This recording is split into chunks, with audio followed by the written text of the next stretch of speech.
Hi, this is Ned Siegfried from Siegfried and Jensen. As proud sponsors of BeliefCast, we hope you are inspired by Todd's weekly podcasts, which contain so many courageous stories of recovery and personal growth. Remember, it's not what happened in the past that matters, it's what happens in the future. We invite you all to work hard and be optimistic about your future. Enjoy today's podcast. Welcome back, everybody. This is Todd Sylvester with the Todd Inspires BeliefCast. Thank you once again for tuning in. Appreciate your support more than you know. I'd like to give a shout out to my sponsors, Maury Nutrition, Siegfried and Jensen, Wasatch Recovery, Thread Wallets. I can't thank you guys enough for supporting this great cause and for believing in me. It means the world to me. So thank you for being so good. And all of you for tuning in week after week. I mean, we're ranked in the top 100 in mental health. We are at times trending on Apple and Google Podcasts. So thank you. You guys are sharing our episodes. You're listening to them. You're liking them. You're subscribing. So it means the world. So thank you for doing that. And today we were joined with another amazing guest. They just keep coming, guys. And this was no different. We got Heather Eck. Heather, thanks for joining us today.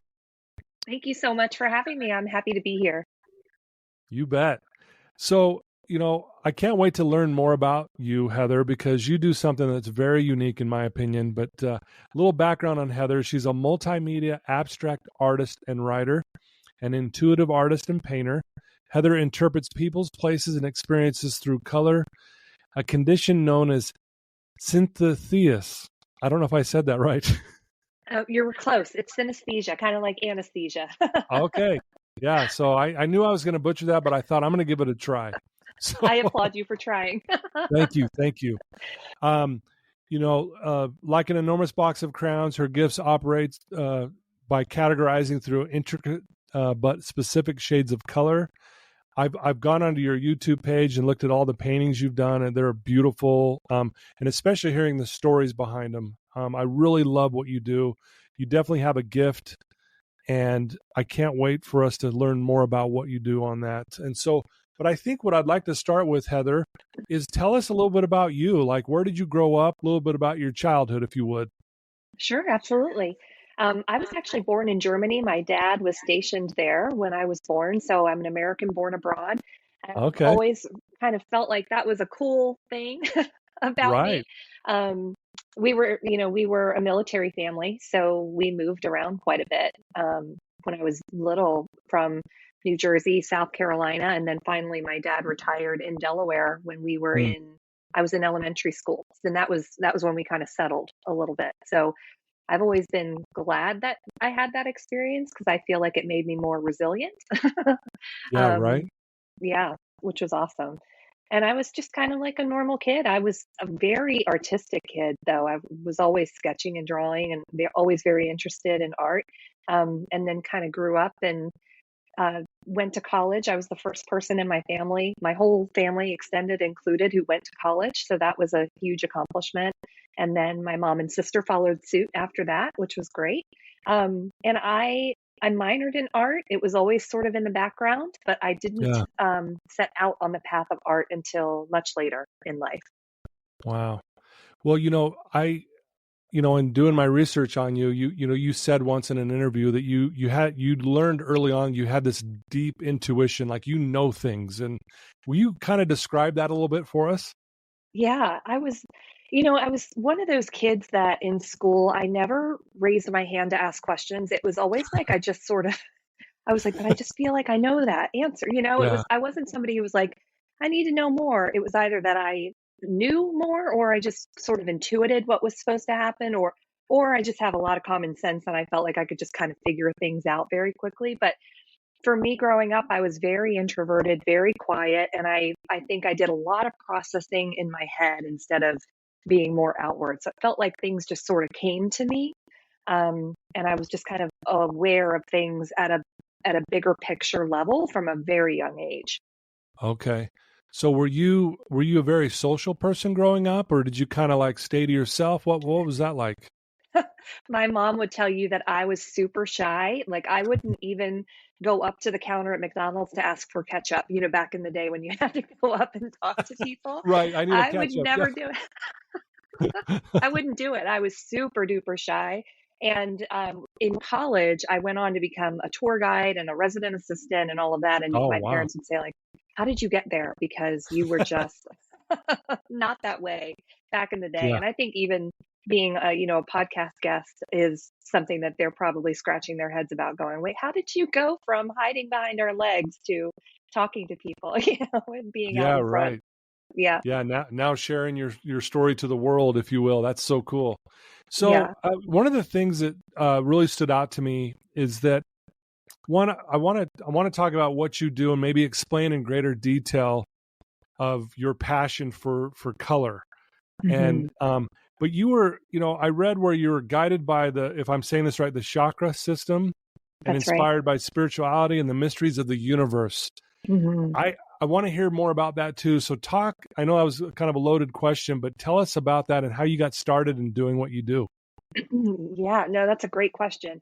I think from a very young age, I always had this awareness of spirituality at a big picture level. I was a very Mm, curious kid when it came to exploring religion and kind of digging into, like, who are we as people and how are we here and what's our purpose and our function? I mean, like, I was the kid who would look for a book in the library on the Dead Sea Scrolls when I was like 11 years old. And I just had this curiosity right. for the mysteries of the world. It was just Yeah. kind of like ingrained. There was something about that to me that was so fascinating, that I have always just had this deep, deep desire to learn more about who we are and why we're here and what purpose we serve with each other in the world that we live in. Yeah. So that was always there for me, and I kind of started to stay on this spiritual path as I got older, but more so in the last couple of years, working with a spiritual teacher and kind of digging into Okay. spirituality. Mm, Um, and color was always something that I paid a lot of attention to, especially as a kid. I was the kind of kid who always wanted to change the colors of my room, and can I get a new yeah. like, can I change my room from green to blue or what? I've just Right. always wanted to kind of be in a colorful space. And Mm, then as I was becoming, more and more aware of things I would notice in movies or TV shows or things, I'd be like, oh, everybody in that scene is wearing maroon. I wonder what that's about. And nobody else would notice that yeah. kind of stuff. But then I would go, oh, that's the only person who's been in the same color the whole time. So it was pervasive Oh, for wow. me. Yeah. Um, and then That's I kind cool. of started to notice color around people. And then I thought, okay, this is a little bit weird. What's going Mm, on here? And then it yeah. started to kind of bubble up a bit more. Wow. That's very interesting. Were you raised spiritually, like to have a spiritual side of you? Was that part of the family upbringing? I feel like it was in and out. We were kids who we didn't go to church on a regular basis, but we would do Bible study or like Bible what's it called? Like Bible week during the summer, where we would Yeah. go and Oh, yeah. spend the week Uh-huh. there. Yeah. But I always found ways to go to church or synagogue with friends of mine. So I would always ask if I could go, like, can I go to church with you? And I would go to Catholic church, and then I'd ask to go to temple. And I was always really curious about spirituality from a really young age. And it was just Mm, something that independently I studied too. Just kind of, I was okay. like a weird kid, I think, in that way. Well, yeah, maybe it seemed weird when you're a kid, but it's actually pretty fascinating. I think again, you kind of learned early on you had some unique gifts about you that a lot of kids don't have, And did you know that? Did you look at it as a gift back then, kind of thing, or did you just were like, oh, this is just normal to me because this is how I am? I think it was just kind of like, this is just who I am, and I'm a Okay, little bit out there. My parents were always telling me that I was born in the wrong decade because I was like, like a hippie kid. right, They were like, you should have been born 20 years ago. yeah, wow. Well, so talk about color if you wouldn't mind, because I mean, obviously, I I think everyone appreciates color. I know I've seen those videos where these people who have not been able to see color their whole life, and then they put on those glasses and they get to see color for the first time, and they just start crying. I mean, there's just like, Mhm. oh my goodness, this is what it really looks like, kind of thing. And so, talk about the power of color and and what colors, maybe certain colors mean, and that kind of thing. I'd love to hear more about that. Yeah, I'm fascinated by color and the ways that it shows up for us and it communicates something to us and we're not always aware of that. I think Mm, there are things that are more obvious, like the way that you're moved by music or art or something that sort of speaks to your spirit in a way that you just kind of go, this feels good to me. There's something moving about this to me. And I yeah, think color can offer us the same thing when we sort of learn how to read it or how to pay attention to it. And what's interesting about color and, when you were little, we always asked, what's your favorite color? Everybody yeah, wanted to know, yeah, like, what's your favorite color? And that color actually says something about who we are, whether or not we're aware of it. And there are different ways that color can help us to feel more strong or courageous or loving or peaceful. yeah, That when we really start to understand it, we can use color intentionally in our homes, in our offices, our wardrobes, yeah. um, that we're not always even aware of. Like, do you have a favorite color that you're attracted to? Yeah, I was just thinking of that. When I was younger, I would say it was definitely blue. As I've gotten older, I love the color white. But I would say if I was to say what my favorite color is at this moment, it's yellow. Okay. It's part of my brand. I have it. It's all throughout my office. I got yellow pillows. I've got yellow on the walls over here, and so that I would say yellow. Awesome. Has it been yellow for a while, or has yellow just kind of shown up? No, it's been for a while. I would say, yeah, I would say for at least 10 years, it's been yellow. Wow. Yeah. So it's been for a while. Yeah. Oh, that's awesome. Is it okay if I tell Yeah. you a little bit about what the colors mean? That was my next question. I wanted to know, what does that mean? Yeah, yeah. So I think, one of the things that's cool about all of us is that our gifts show up for us when we're younger, and we Yeah. tend to kind of gravitate towards what we naturally, like, intuitively like to do or experience when we're very young. Mm, Blue is a color of the throat chakra, so that helps us be able mm, to speak our truth, to communicate, to find ways to express ourselves in whatever way that is for you, creatively or just in yeah. communication or relationships.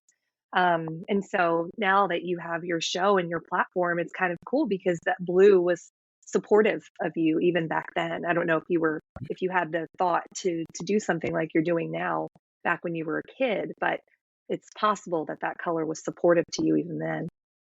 Yeah, that's interesting because, I probably would have, I was kind of like you. I was very shy. I was very reserved. I would fake sick if I had to go present in school.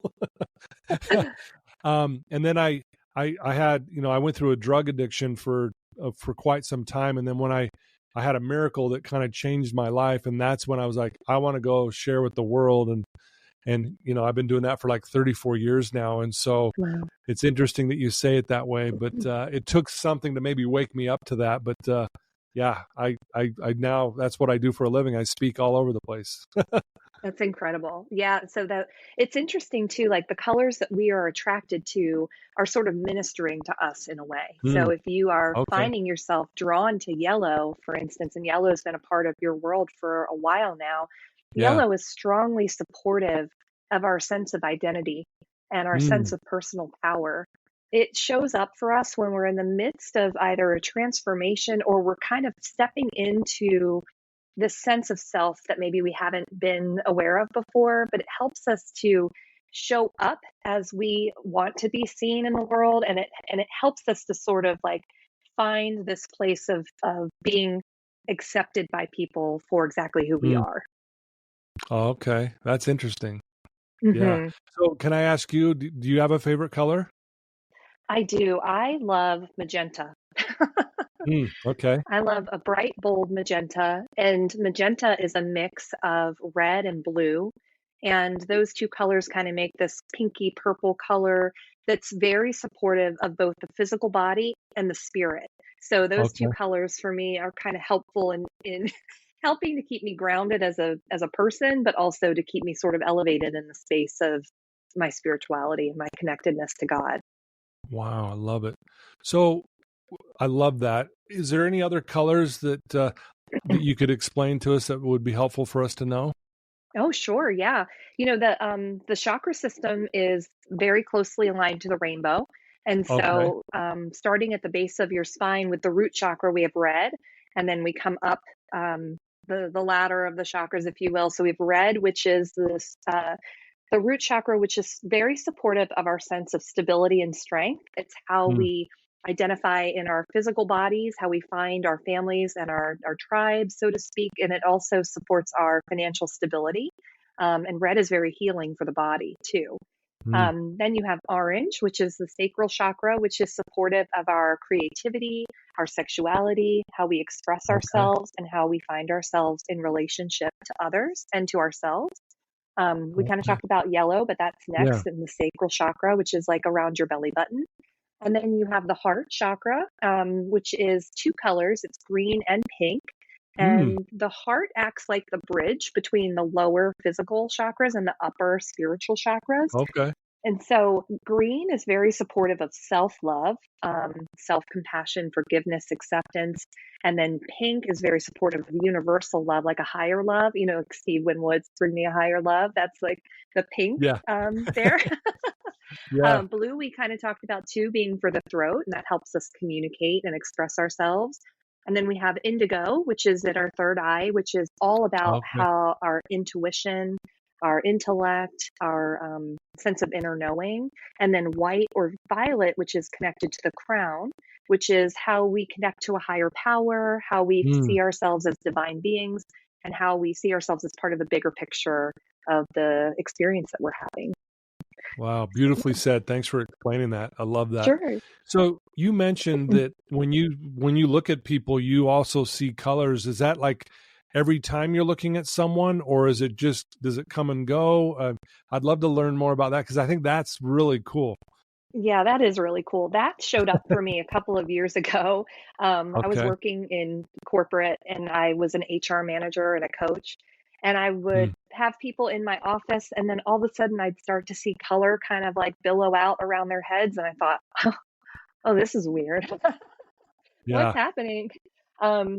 So I feel like I experience color all the time, but when I have to sort of sit and relax myself into seeing color around people, sort of on a whim. So I feel like that kind of turns on and off for me depending on what place I'm in. But I always feel like the synesthesia aspect of my senses is always on. So if I'm drinking something, eating something, listening to music, what have you, there's always this sort of like, animation of color, shapes, and textures that are happening in my mind, that when Okay. I pay attention to is pretty amazing.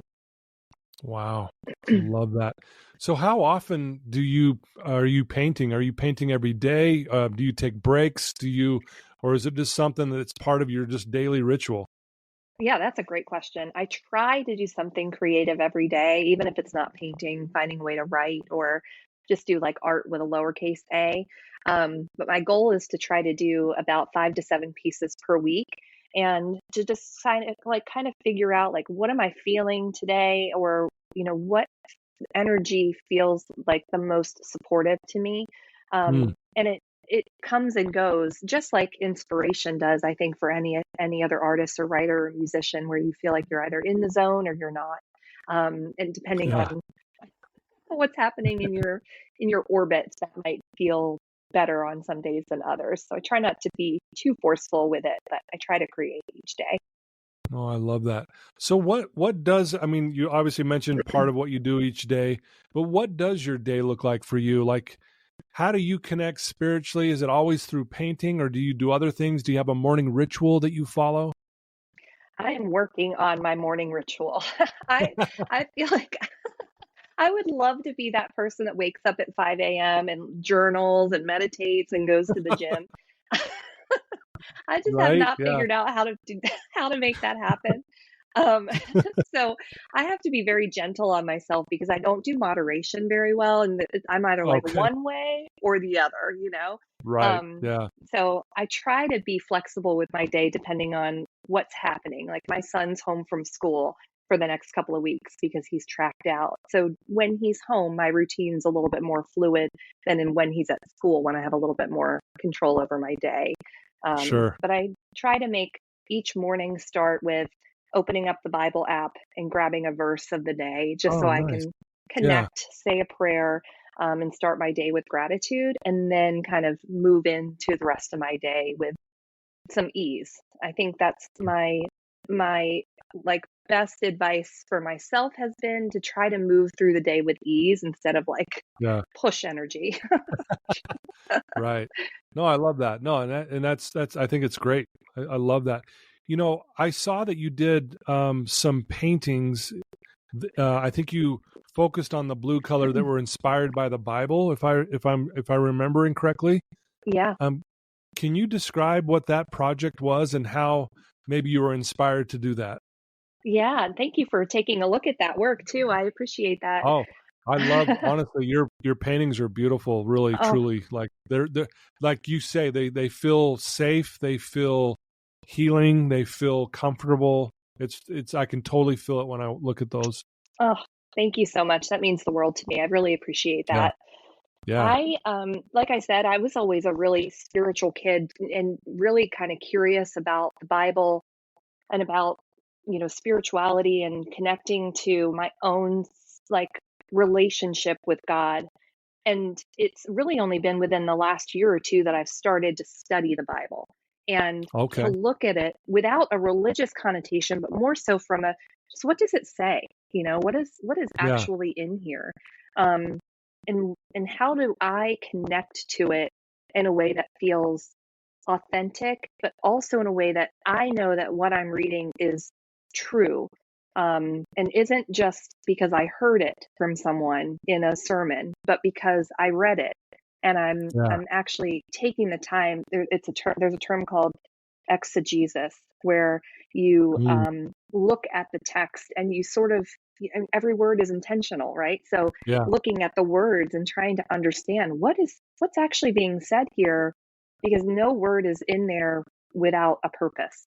Um, and Yeah. so in that study, for me, I've been trying to connect with different aspects of the Bible that I feel are, like the most, what's the word, like that I can connect to. And Genesis is one of those books that felt like this is the beginning of Yeah. everything. And there's so much that Yeah. happens in that one book. And so I felt very connected to the color blue for Genesis because it starts with the waters. And there's so much water in the book of Genesis from creation to the Yeah. flood, that I wanted to create pieces that were reflective of what I felt when I was reading that. And so I made this small series of pieces, called Genesis in Blue, that helped to convey what I felt when I was reading that. And I did a couple of other series, but I just hearing you say how much you connected to that makes me want to do more because I would love to do some more Yeah. some more Yeah. books like that. And I have a couple pieces on the table in front of me that are very, very rich in brass and gold. And I Mm, was thinking about how God shares so much abundance with us. And so I thought the title for those would be How Great Thou Art. ooh, Um, love just that. because it feels like, God Yeah. is so good all the time that I wanted Yeah. to create something that felt, and I'm getting chills on my head, that felt Yeah. really, you know, s- uh, symbolic of that. Beautiful. Wow. That's powerful. I know your work's more than just art. I think you even call it a medium healing. For those that may not know what that exactly means, can you describe that and explain that to us? Sure, yeah. There's something that happens when I create a painting specifically for someone where, um, there's another artist who says like the medium is the art, or I forget what the Mm, actual saying is, but so for me, it is both a painting and it's also offering a blessing and a healing for somebody too. So when I okay. read somebody's colors, I see where they dwell in their physical, spiritual, or emotional self. And it kind of tells me where they hang out. Like if you Mm, hang out in your heart, you might be somebody who has struggled with self love or compassion, or you just kind of or not Yeah. the kindest to yourself all the time, or you're trying Yeah. to be more loving, but it's just not happening. And so when I read that color for somebody, then what I do is to create a painting that offers them healing and balance and support through another color that sort of helps them with that. And Okay. so if I did a portrait for you, which I would love to do, I think, you and I would sit down together and I would say, okay, here's the color that I saw for you. And then here's what your portrait looks like. And here are the messages and the symbols and the things that came through to me as I was painting that I can share to you that offer you, a sense of uplifting or inspiration or just something that makes you go, oh, thank you for that. Yeah. And that's where that healing kind of exchange comes from. Beautifully said. Thank you for sharing that. Yeah. What do you love most about your life, Heather? Ah, that's a really good question. I think, I took a big step away from art for a very long time. And about 4 or 5 years ago, I stepped away from a very lucrative career that was just making me feel so tired. And, today I can, wake up and go to the gym if I want to and take a walk with my dog and paint and find this sense of peace that I did not have a few years Right. ago. Yeah. And I am really grateful for that. And I know that that's not something that everybody can have all the time. And even myself, I don't have that all the time. But I think more often than not, I feel like I'm moving in the direction of finding what feels more healing for me as a Okay. person. And to be able Yeah. to share that with other people is the greatest thing ever. I just love that so Yeah. much. Yeah. I've seen some of your presentations and you can tell you just love what you're doing. Like you could just see you're Thank in you. your element and you're comfortable there, obviously. And I could see why, if you were a much shyer kid growing up, like, your family's going, who's this girl? Right? What's she? She's just totally, but again, when you find your gift, and you find your passion, I think it was Pablo Picasso that said, the meaning in life is to find your gift. The purpose in life is to give it away. And Hmm. that's really what you've done, honestly. And it's really fun to watch. And I honestly have never had anyone on my podcast. I've been doing this for 7 years who does what you do in the way that you do it. And so I'm just really fascinated by it. It's really unique. Oh, thank you. It is really unique. There are a lot of artists who have synesthesia who, um, Yeah. uh, you know, oh gosh, what's his name? It just popped out of my head. It'll come back to me. But there's an artist who had synesthesia, Kandinsky, that was it. And he Okay. wrote a book called The Spiritual in Art. And I think Mm, about him a lot because I wonder if we would have shared some of the same kinds of right. um, experiences that we've had. But I think as I get older, I'm trying to lean more with like my spirituality, not being afraid to talk about it and not being afraid to share it with people and to just, try to be as myself as possible. Yeah. Right. Yeah. Hmm. No, I love it. I love it. So what do you have on the horizon, Heather? Like, do you have any big projects you're working on right now, or is there something you're planning on doing? Anything that you could share with us that you're looking forward to? Yeah, there's one project I have not shared publicly yet that has been percolating for a while, and it's sort of one of those things that's really hard. I think art is something that we do when we're trying to communicate something we don't know how to say, right? Right. Yeah. Um, and so when the shooting at Sandy Hook happened almost 11 years ago, I was a new Yeah. mom. My son was only 1 month old, and I was just, overcome by Right. sadness, Yeah. and so over the last year or two, I've been working on creating some pieces that are intended to be healing for people or places that have experienced gun violence. And so Okay. that's something that I want to be able to contribute to the world. And it's scary, that's one of those Yeah. topics that's really Yeah. hard to get into. And Right. I, don't want to make anyone uncomfortable or polarize people or anything, but I also feel like there's work to do there. And I want to do it in a gentle, loving way, and create pieces that are powerful but also inspire change. And so that's the biggest one. And you're the first to know. Well, here we That's are. there. I love it. Thanks for sharing. Yeah, no, thank you for asking. Yeah. No, I'm really impressed with what you do and how not only is it something you're passionate about, but you're helping people. Like, honestly, when I was looking at those paintings you did that were inspired by the Bible, like you said, like just the healing in the power of just observing those colors. I can now understand what you're saying. Like I can connect the dots a little better now that you've explained it that way. And I would imagine that's what a lot of people feel, and I think that's why people love art so much. Is it means something to them, and I got a taste of that with what you're doing, so which is really neat. Oh, thank you so much for saying that. That means the world to me, honestly. It's nice, as an artist, you want people to feel your art the way that you feel it. Yeah, And it's really nice to hear that you felt that same kind of energy that I felt while I was creating it. absolutely.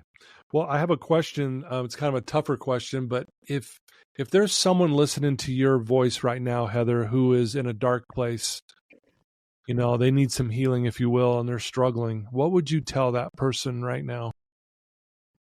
I would want them to know first and foremost that they're not alone, that there are people out there who say prayers for them every night, even if they don't know each other, and that there are ways to connect with people, or even just to kind of find your way back to yourself through having a conversation with someone and through art. Yeah, I think art is healing. I think color is healing. I think collaboration yeah, and connection is healing.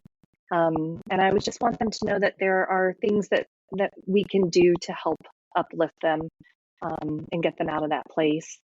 And I, definitely want them to know that they're valuable and worthy of love. wow, beautifully said. Thank you.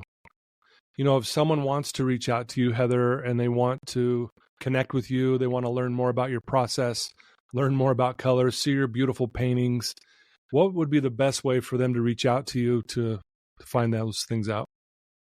Thank you. My website is heathereck.com. And if you go to heathereck.com/thank you, I have a couple of freebies on there. One is a color and chakra guide where you can download a PDF of colors and the meanings of colors. And then I send out a free digital calendar every month of a new print that I've done. So you can add color to your mobile phone wallpaper or your desktop wallpaper with that free print. Or you can join my free color club on Facebook, where each week I ask you to share what's your intention for the week.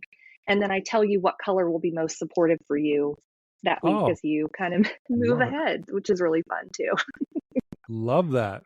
Well, I'll put all those links in the show notes. So when this goes live, everyone will be able to quickly get to those places, your website and that kind of thing. And I encourage anyone listening to this to please go check out your beautiful work. I just, again, like I said, I'm really inspired by people who find their gift and they start to do what they need to do with it. And then they start giving it away to all of us, because I think that's the reason why you have the gift in the first place, right? Yeah, I agree. Yeah. 100%. Any closing thoughts for us before we wrap it up? Just thank you so much for having me here. And, I love to tell people to pay attention to the colors that they're drawn to, right? And because there's something that color is saying to you. Yeah. And, feel free to reach out to me if you have questions about anything. And I'm really, really happy to be able to talk to you today. Yeah. Thanks, Heather. And it's been a pleasure to have you on the show, and you're very easy to talk to. You've got a safe, calming voice about you, and thank you for sharing that. And Thank you. yeah, and so I appreciate you being on the show. We've had amazing guests on. You're right there with them. Thank you, and everyone for tuning in. Thank you, and I can't tell you how much I appreciate and the gratitude I have for all of you. For our sponsors, again, thank you. I do want to mention the music you heard at the beginning and at the end of this podcast is by my good friend Paul Cardall. He's an amazing award-winning pianist, and he reminds me a lot of Heather, but he does it through music. You do it through color and through painting, and you guys are a lot alike, honestly. So I love you both. Thank you. And Heather, once again, thanks for your time today. That was fantastic. Thank you so much. Appreciate you. You bet. Till next time, everyone. Take care.